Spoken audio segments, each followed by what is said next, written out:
कि इनमें से किस अल्कोहल में सबसे स्टेबल कार्बोकेटाइन बनेगा जब इसको आप H2SO4 के साथ ट्रीट करेंगे। ठीक है, सबसे रेडियली कार्बोकेटाइन किस में जनरेट होगा। सो H2SO4 के साथ ट्रीट करने का ये मतलब है कि आप डिहाइड्रेशन कर रहे हैं। ठीक है, सो ऑब्वियसली आप डिहाइड्रेशन करेंगे, so they are undergoing dehydration and dehydration follow carbocation mechanism.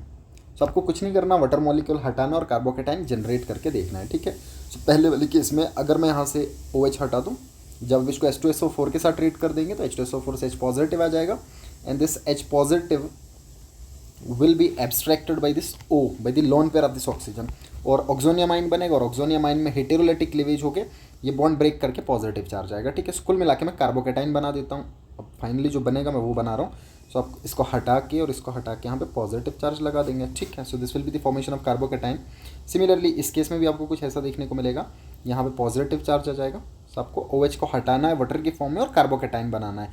सो कुल मिला के पूरी रिएक्शन का कॉन्सेप्ट इतना है कि जब कभी भी आपको H2SO4 के साथ अल्कोहल्स को ट्रीट करना है, डिहाइड्रेशन होगा, कार्बोकेटाइन मैकेनिज्म के थ्रू रिएक्शन जाएगा और कुल मिला के एल्कीन्स एट द एंड आपके एल्कीन्स बनेंगे। ठीक है, बट क्योंकि इंटरमीडिएट पूछा गया तो आप सिर्फ इंटरमीडिएट को ही बनाएंगे। सो ये हटा के मैं पॉजिटिव चार्ज लगा दूंगा। ठीक है, सो मैंने सब केसेस में कार्बोकेटाइन बना दी। अब हम देखेंगे सबसे स्टेबल कार्बोकेटाइन किस में बनेगा, क्योंकि जिस वाले केस में सबसे स्टेबल कार्बोकेटाइन बनेगा वो वाला सबसे रेडियली रिएक्ट करना चाहेगा। ठीक है, H2SO4 के साथ। अच्छा, पहले वाले केस में कार्बोकेटाइन बन गया, दूसरे वाले में, तीसरे वाले में, चौथे वाले में, सब केसेस में कार्बोकेटाइन बने। बट इंपॉर्टेंट बात यहाँ पे ये होगी कि जो सेकंड वाला कार्बोकेटाइन आपका बना, this second carbocation is aromatic in nature. यहाँ पे आपका एरोमेटिक कार्बोकेटाइन बनेगा, ये एरोमेटिक नेचर का होगा।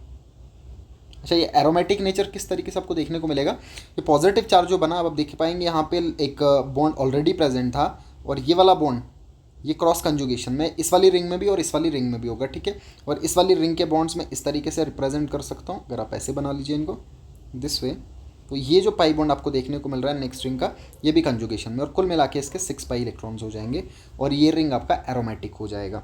अच्छा, पहले वाले केस में आप देखेंगे तो यहाँ पे एक बॉन्ड इसका रख लीजिए और सिमिलरली अगर आप बेंजीन को इस तरीके से बना लो तो एक बॉन्ड यहाँ पे भी आएगा और एक कुल मिला के आपका 4 पाई इलेक्ट्रॉन सिस्टम होगा। सो एंटी एरोमेटिक हो जाएगा।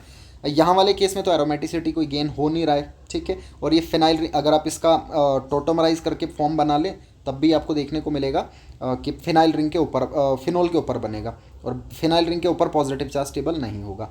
लास्ट वाले केस में भी आपका जो कार्बोकेटाइन जनरेट होगा, यहाँ पे sp3 हाइब्रिडाइज सेंटर ऑलरेडी है, ये नॉन एरोमेटिक वाला होगा। सो पहले दूसरे वाले केस में एरोमेटिक कार्बोकेटाइन जनरेट होगा, ये सबसे स्टेबल